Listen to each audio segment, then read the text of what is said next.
Picture this: America, the strongest economy on the planet, suddenly falling apart at the seams, jobs vanishing, prices skyrocketing, people literally standing in line for hours just to get gas.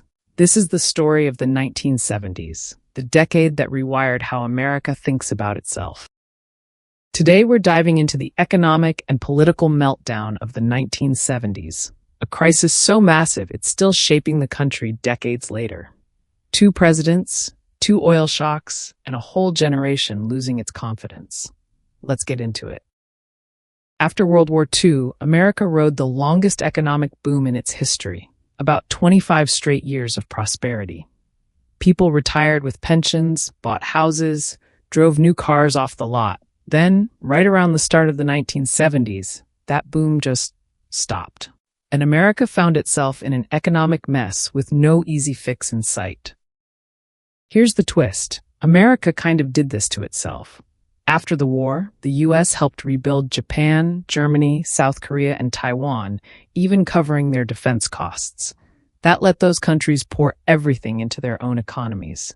By the 1970s, their products, especially cars, were cheaper and better than ours. In 1971, for the first time, America imported more than it exported. Manufacturing jobs went from 38% of the workforce in 1960 down to 28% by 1980 to just 9% today.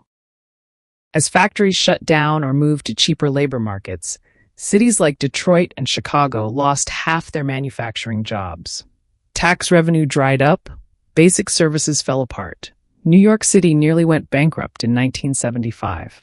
Meanwhile, the anti-union South and Southwest scooped up new investment, and their political influence grew, gradually pulling the whole country's politics rightward. In 1973, Arab nations cut off oil exports to the U.S. in response to American support for Israel. Oil prices quadrupled overnight. Gas lines stretched around the block, and Americans started buying smaller, more fuel-efficient, read Japanese, cars. Then in 1979, the Iranian Revolution triggered a second oil shock, and things got even worse. Economics 101 says inflation and unemployment move in opposite directions. Not in the 70s, both shot up at the same time. A nightmare combo economists started calling stagflation. Inflation hit 10% a year. Growth slowed to a crawl at 2.4%. A new metric was even invented to track the pain, the misery index, which doubled between 1970 and 1980. Gerald Ford, the only president never elected as either president or vice president, took over after Nixon resigned. His first move? Pardoning Nixon, a decision that tanked his popularity instantly. His big economic plan, Whip inflation now, basically just asked Americans to shop less. It didn't work, and unemployment kept climbing. Jimmy Carter took office in 1976 and tried to fight inflation by cutting government spending, deregulating industries, and backing higher interest rates. His famous crisis of confidence speech called out Americans for losing their spirit, but people heard it as an insult, and his approval rating dropped 20 points almost overnight. On the foreign policy side, though, he scored a huge win with the Camp David Accords, brokering peace between Egypt and Israel. But Carter's biggest crisis came from Iran. After he let the exiled Shah into the U.S. for cancer treatment, outrage in Iran boiled over, and revolutionaries stormed the American embassy, taking 53 hostages.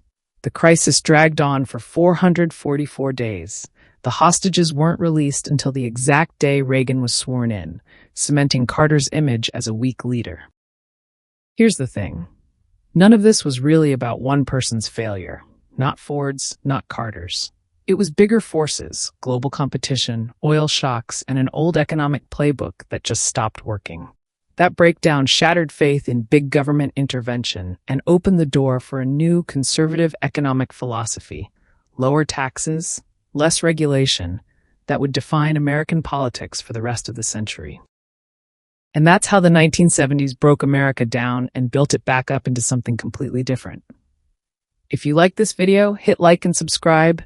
Next time, we'll dig into how these economic shifts shape taxes and politics for decades to come.